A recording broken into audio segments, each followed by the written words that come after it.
Good morning, students. Welcome back. Hope you are staying safe and healthy. My name is Pooja Gyanchandani. I am Associate Professor, School of Hotel Management, Babu Banarsidas University.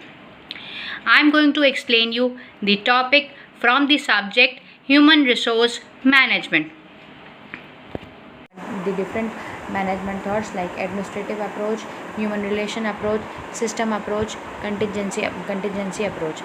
Now one by one we will be taking each approach, and then we will try to conclude that how the functions or the main points were reached on. The first thought is before starting with the thoughts, once again I would like to share with you the management thoughts. The management thoughts are divided into two categories: early management thoughts and modern management thoughts or approaches.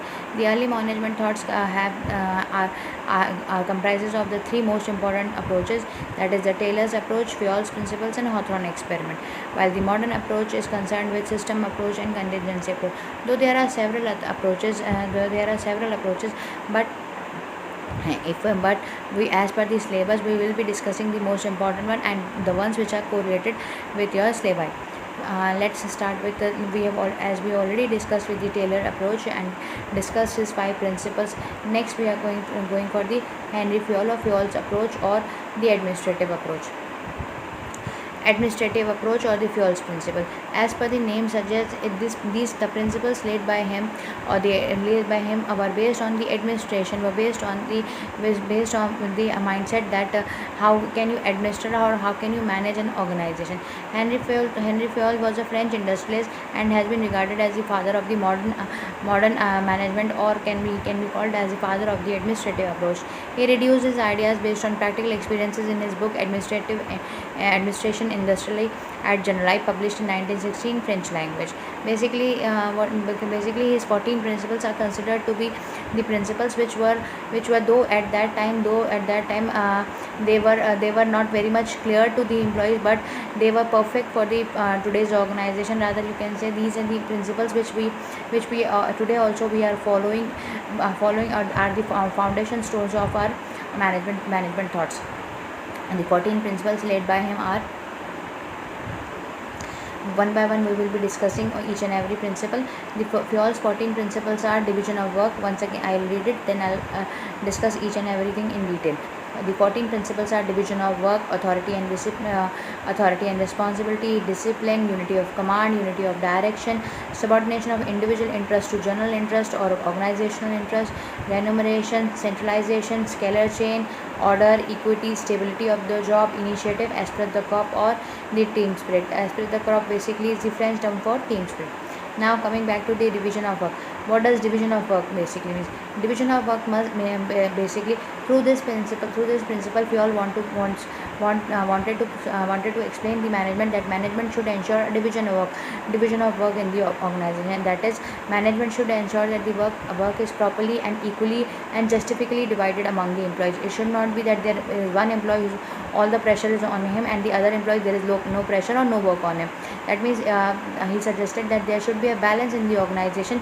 Each and every employee should get a fair amount of work to be done. It should not be pressure. It should not be one employee should not be overburdened and one employee should not be too much relaxed. That means he suggested that there should be a balance in the distribution of the work. Then he suggested through division of work, he also suggested that there should be a specialization in terms of hiring of the employee. That means the person whosoever is being hired, he should be capable to perform his job. He should be aware of his job and should be capable of performing the job. Why this point is important? See, earlier what was believed was that any job can be done by anybody where he should have the basic knowledge, but he for the first time suggested that there should be a specialization. Why calling those employees, or why hiring those employees where you require a lot of training time, where you require a lot of energy to be wasted on them, and at the end the result is not as per the expectations. Instead hire those who are already aware of the work, and by little bit polishing or by little bit training they will be able to perform in a better way. So through division of work, he also emphasized on the specialization, that those employees who are specialized should be hired. Like this can be proved in our industry also. Earlier, what was done was, in the hotel industry, the employees who were taken were graduates, or they even not knowing these, they were not even literate, but they were hired. But nowadays the situation has changed. Now they expect the employee should be hotel management pass out, then only they will hire. Now, they have changed the policy of hiring the graduates. Instead of graduates, they hire the hotel management student. That means the basic qualification we require is the degree or diploma of the hotel management. So that is that specialization they have called in. Then next is authority and responsibility. With this principle, management want to confirm, with this principle, Fayol wants to tell management that management should ensure authority and responsibility. Management should provide authority and responsibility. That means management should not only be holding all the powers, but should delegate the power, should give the responsibility to the employees. Employees should understand their responsibility, their role play in the organization. So should give the responsibility to the supervisor, and should give authority also. A little bit power, or a small amount of power can be distributed among the employees, so that for every decision they don't have to look up to the management, or for every decision they don't have to look up for the top bosses. That means some decisions can be taken at their level, and which will be accepted by all. So it becomes easy for them also, and it's become easy for the authority or the coordinator who is being made. Reason being that if all the authority or all the power is with the boss only, or the top boss only, then finally for every small and big problem, every employee has to reach to them. Rather, if some authority and power is given to the lower employees, or they have the full power to handle the employees, then they will be more approachable by the farmers, or by the workers also, and they will be more approachable and they will be more understanding the problem of the employees. So it will be better that to give them some authority, some out of the employees only, give one particular employee the authority and responsibility of getting the work done. Authority, that means it involves the power which employee should be given to take decisions. Then the third point is discipline. Discipline is very important. Management should ensure that there should be a discipline in the organization. Discipline in every sector is very much essential. Discipline, if you call it at your home also, there is a discipline. There is a level of protocol. There is a level of hierarchy. There is a level of a discipline which is being maintained even in the home also, to get the things done. So discipline in the organization is very much important. Management should ensure that there is a discipline among the employees. Employees should not be treating manager or the bosses as their friends, or someone who can be easily approached to. There should be a line of decorum. There should be a line of difference, line of difference between the management and the employees. When they are meeting informally, they can follow any guidelines, but when in professional or formal front, they should always maintain discipline within the organization. If you will see that if there are no discipline in the organization, it will ultimately lead to hampering of the work only. Then the next principle given by Henry is unity of command. This word itself is a self-explanatory. Unity means one, command means one directions. So one command, one direction. This suggested through this, Henry wanted to suggest that management should ensure that there is only unity of command. That means only one person should be giving the orders.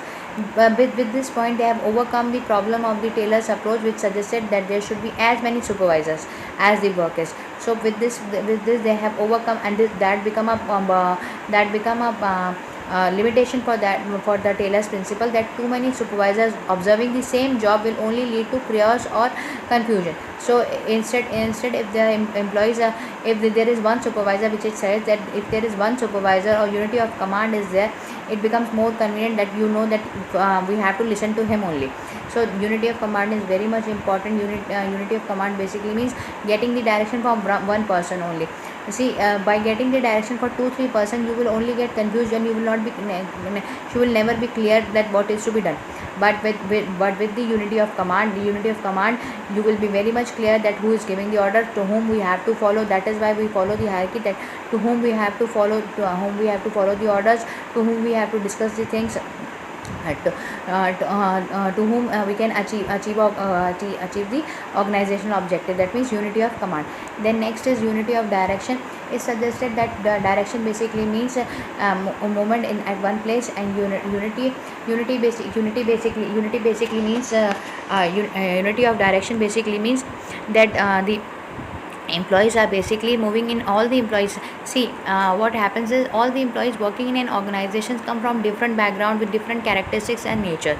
They all have their own approach, they all have their own ideas, all have their own prejudices or mind blockings. But taking them, making them, it is the duty of the management or the management to ensure that all, though they are coming from different backgrounds, different with the different thoughts and approaches, but they will all will be moving in one single direction, that is to achieve the organizational objective. Like right now we all are coming at one platform to discuss the things, to explain the things, and but with a motto that get the things clear. So what happens is we are all moving in a one direction, which is called unity of direction. That means all employees should be, all employees must have their own goals, must be having their own backgrounds, must be having their own nature, must be having their own approaches. But right now when they are working within the organization, and they come with the same unity of direction, that they will all move in one direction of achieving the organizational objective or purpose need to be completed. So that is what it says. Unity of direction means to employees moving in one direction, all employees moving in the one direction. Next point is subordination of individual interest to the general interest or the organizational interest. Now this point suggests that subordination means submission. Here submission means drop down, or keeping the individual interest at the back foot and organizational interest in the front foot. Fayol, through this principle, Fayol very clearly suggested, and this should be followed also, that employees working in the organization should be motivated in such a manner that they should not think of their own profit, or they should not be thinking of their own growth. Rather, they should be thinking of the organizational good. Reason being, once if the organization is going, if the organization is perfect, is getting profit, or if by your efforts, if organization is achieving something, it ultimately will affect you also. That means if the organizational objectives are achieved, then your hard work which you have put in will get a succeed, and then ultimately your individual growth will also automatically will happen. See, when if you will get the money, if you will get the guest, then only you will be able to earn the money. Then only if the organization in the profit, they will be able to pay you, or you will get your salaries as well as incentive. So keep the organizational interest in front, and keep the individual interest at the back foot. If you will think as a team, if you like Indian cricket team, the cricket team, what always being motivated in them, then think of the team. Don't think of your individual score, that you have to reach 100 whether the team loses. Emphasis is being given on that India should win, whether you make 100 or you make 20, it hardly matters, but your contribution should be in such a manner that India gets win. So that is what they are saying, that instead of keeping your own goals at the priority, you should keep the organizational goal at the priority, that my effort should be in such a manner that organization achieve the objective. Once the organization achieve the objective, it automatically will help the individuals to achieve their objectives. Then next point is remuneration. Remuneration basically means employees should be given for the first time in this they suggested remuneration. That means employee should be given fair wages as according to his job and according to his performance. That means if the employee is performing in a hard job, then his salary should be more. He should be fairly paid, that he should be able to earn the livelihood of his. That is remuneration. Then centralization basically means that all the commands of the final authority is at one place. That means, like I already said you, that then unity of command, authority and responsibility, they were all suggesting that they will get a direct command from one place, will be moving in the one direction, and there should be authority and responsibility. But here it says that centralization basically means for the important policies, for the important for the important policies, for other important factor, it is very important to have the centralization. That means final decisions are taken by the top bosses only. The lower staff is there to implement those centralization. But it is not necessary that all organization, it was left on the organization only whether they want a centralized system or they want a decentralized system. Like if you say the colleges are generally centralized system where they have their own nomenclature, and they follow they get an instruction from single person. Like in our BBD University, it is RBC whom we have to listen to. That means this is what is happening, that you are going for the individual interests are priority, but the most important priority is the organization objective. Organization is in success, you automatically will be in the position of success. Next is centralization. Next after centralization is scalar chain. Scalar chain basically means the hierarchy. The scalar chain, it suggests that Fuel suggested that there should be a proper hierarchy in each and every organization. Scalar hierarchy is very much important in our organization, because through hierarchy only we get to know to whom we have to report to, or who all are under my supervisions. A clear hierarchy will always be a very good factor for the organization. Reason being, once you are through with the hierarchy, you know who will be reporting to whom, and who all will be under whose supervision. So it becomes a clear picture that I have to report to this person, and this person will be reporting to somebody else. And in the similar manner, under me also, who I have to supervise, or under me who I am supposed to guide them. That is what scalar chain is. Then next is order. Order basically means fuel by through order. He suggested that there should be a proper order in the organization. All should be in the discipline, properly following the orders of the management. Then next point is equity. Equity basically means that all employees should be treated equal. There should not be any bias, and there should not be any partiality among the employees. That all the employees working and coming to the organization should be equally treated, and should be given the chance to drive and come, or can have the pooling also. Pooling also. That is what scalar chain is. Next after order, I have already discussed the order, that there should be order in the organization. You all must be following the orders of the management. Next is equity. Equity basically means that there should not be any bias, and there all the employees should be equally treated. They should be given equal treatment. There should not be any partiality on any basis, like on the basis of gender, caste, creed, anything. There should not be any such partiality. Whatever work you are doing, you should be judged on that basis only. Stability of the job. With this principle, Henry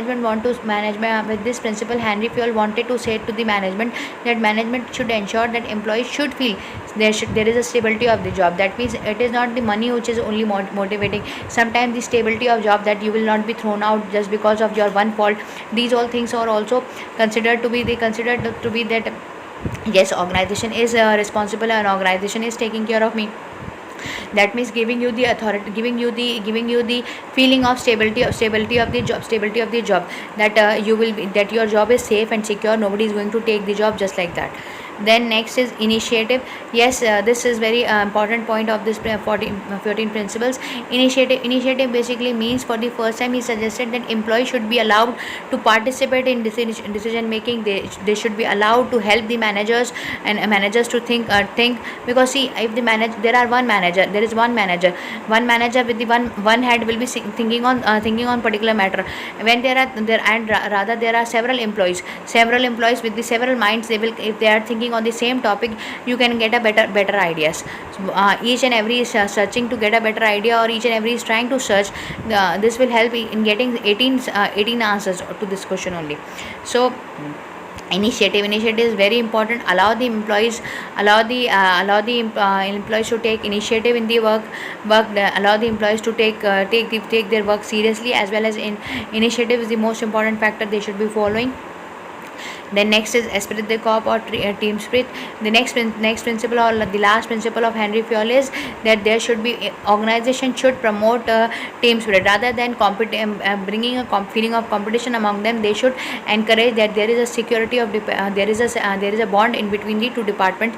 All the departments are equal and there is a bond between the two department or three department.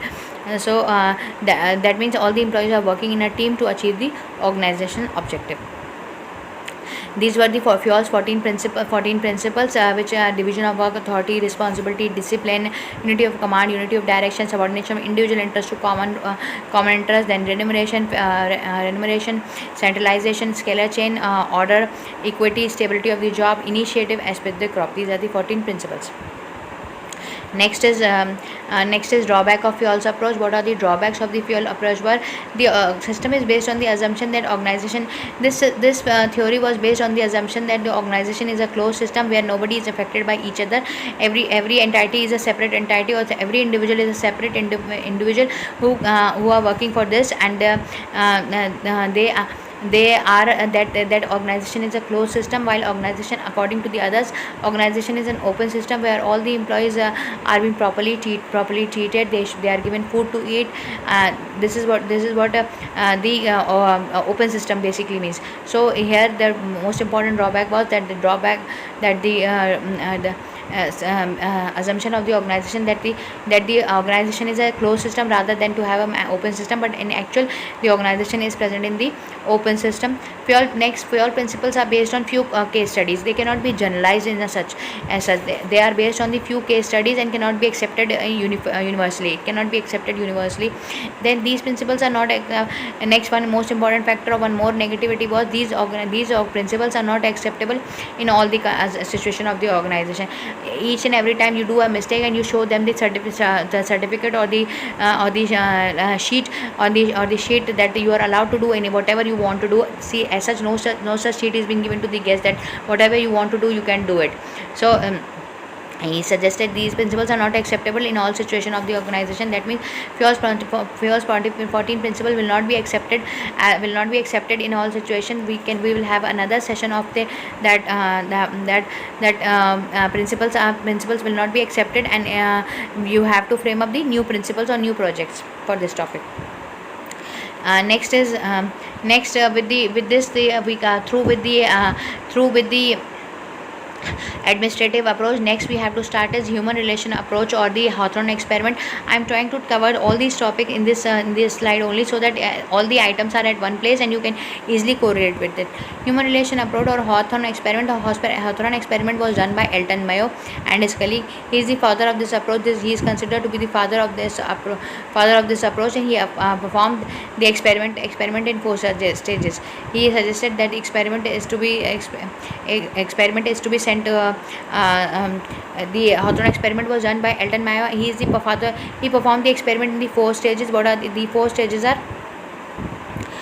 The 4 phases or the 4 stages in which this experiment was done are elimination experiment, relay room experiment, bank wiring observation, and interview observation.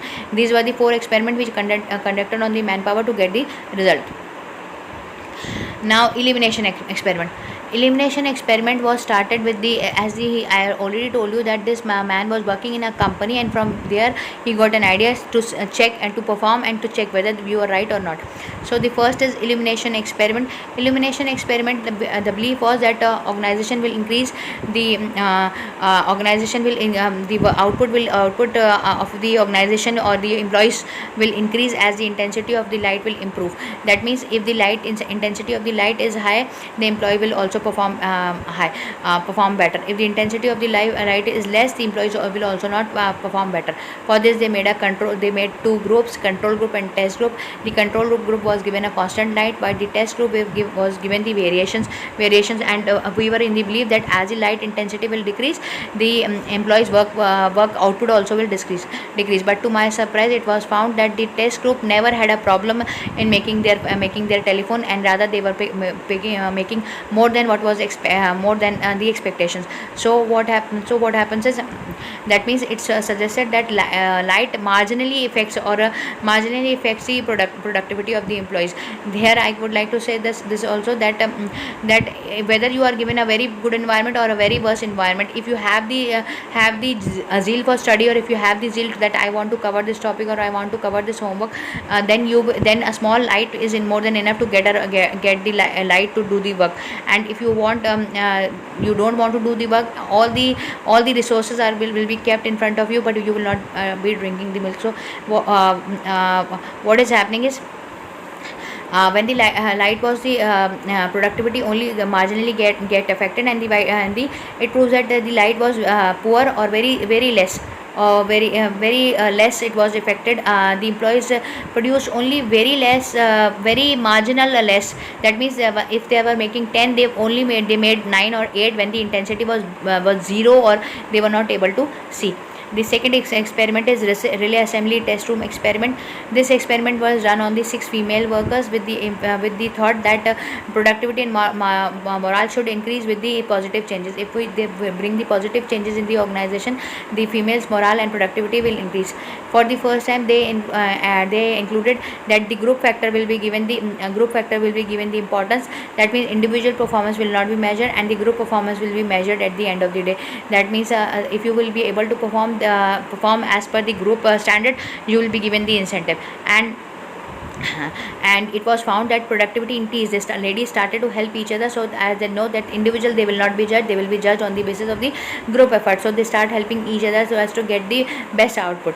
So productivity increased. Then next several group factors like this was the first group factor. Second, the other group factors like small break periods were included in the during the office hours, and it was found that they were happy and their productivity increased. Then employees were given the flexi timings. That means they can come at the time convenient to them, or they can take the weekends, or they can take the week instead of taking the weekends off, they can take the off at any working day. This also helped the employees as they become more loyal and more happy. So the productivity increased in this manner. By bringing the positive change. And it was found that when the ladies were asked to go back to their original positions, and when they were not having any experimentation done on them, it was found that they were happy and they were helping each other like they were helping earlier. They were helping each other, coordinating with each other to get the desired results. So this is a relay assembly experiment. Next is mass interviewing factor. Mass interviewing factor basically means to study the attitude and belief of the employees, what the employees think about the management, what the employees think about their supervisor. For this, the earlier Elton Mayo started with the direct question. That means asking the direct question whether you like your management, whether the compensation policy is good or not, whether you find your line supervisor active or not. So it was found that the employees were not giving the honest replies, as because their name was also mentioned. They were afraid whether it will open up, or it would suggest I will get to know who has sent this. So it was believed that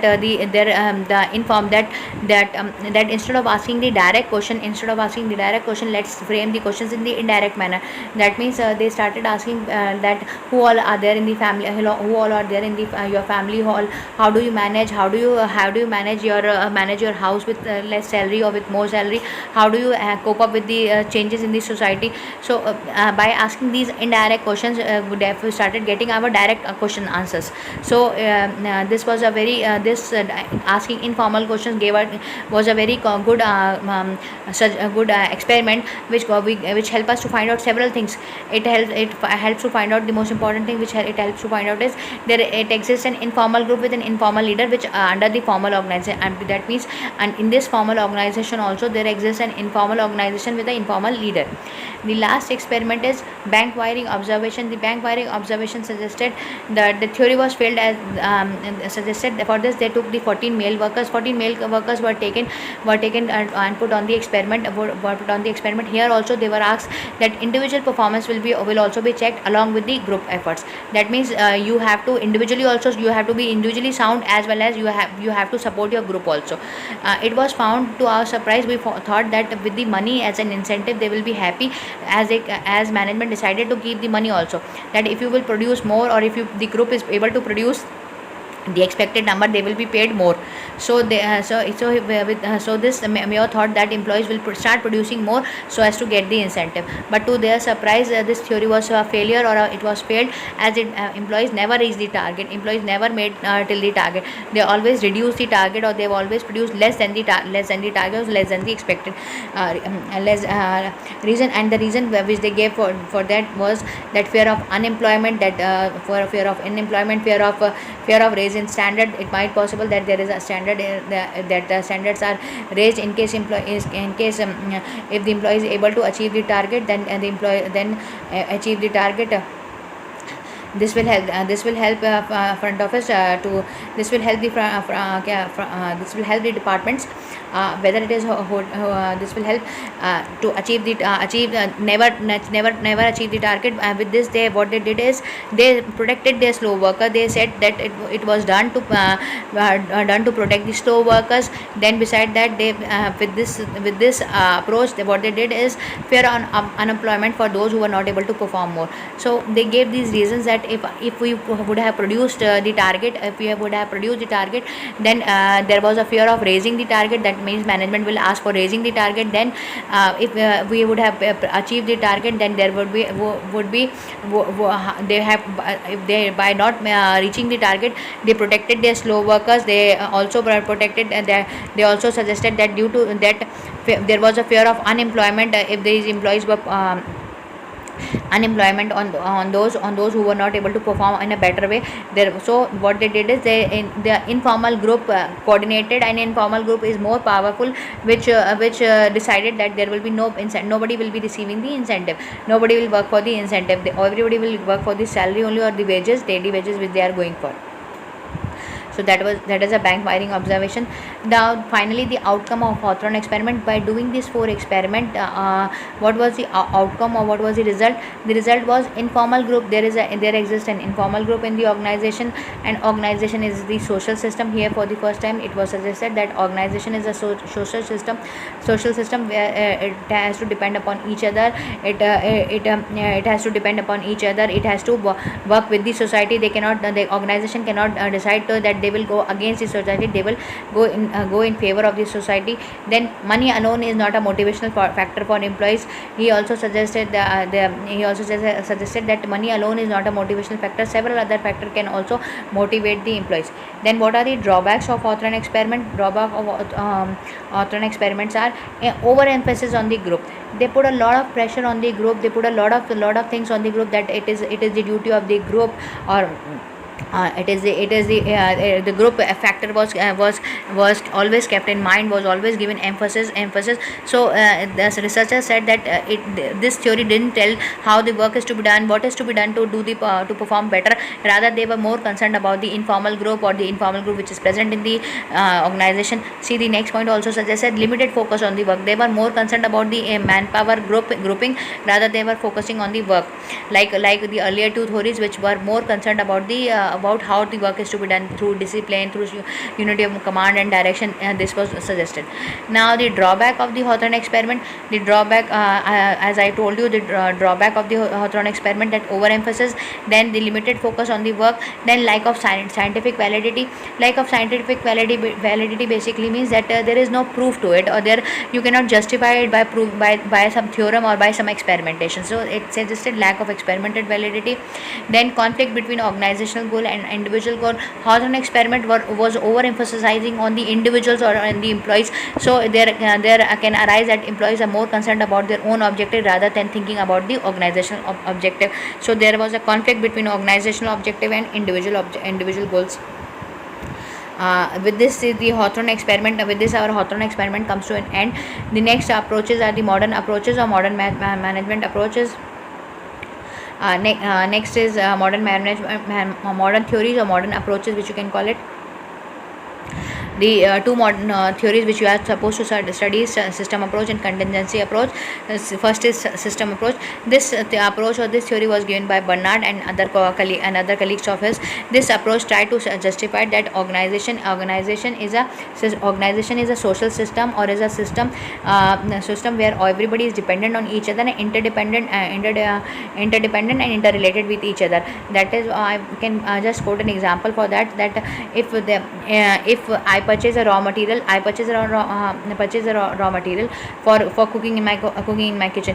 I purchase it from the supplier. The supplier or the vendor will be purchasing it from the farmer. The farmer also not only selling it, but also sending it through the tourist vehicles, or must be sending it through the vans and vans. So indirectly we are dependent on I am dependent on that vendor, and directly I am dependent on that farmer, and directly I am dependent on that transport system also. Or you can say another example is like this pandemic time. If we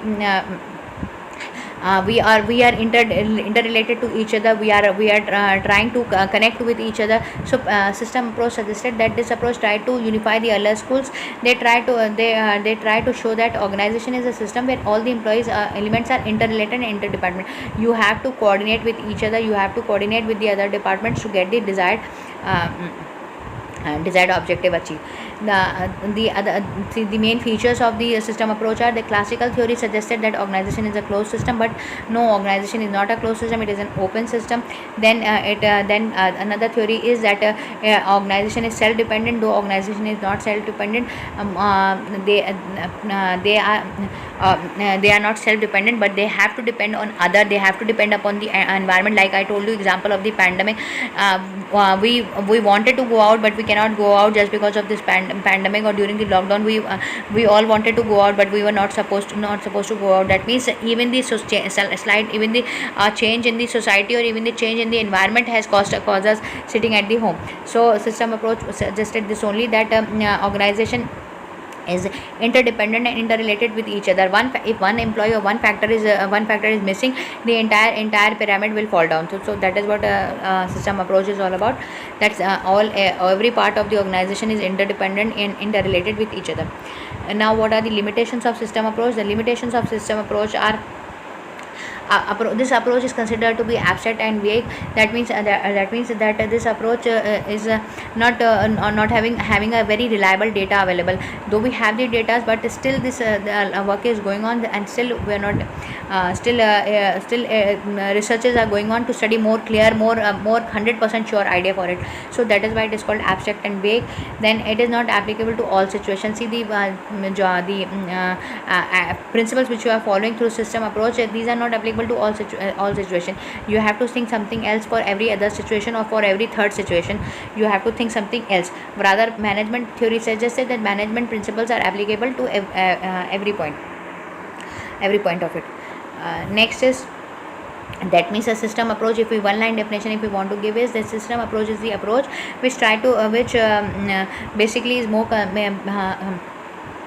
concerned with that organization is an open system, and all the organization employees, or all of them, are interdependent and interrelated with each other. Next is contingency approach. Contingency approach is basically the further extension of the system approach. It was given by Figure and Mayers.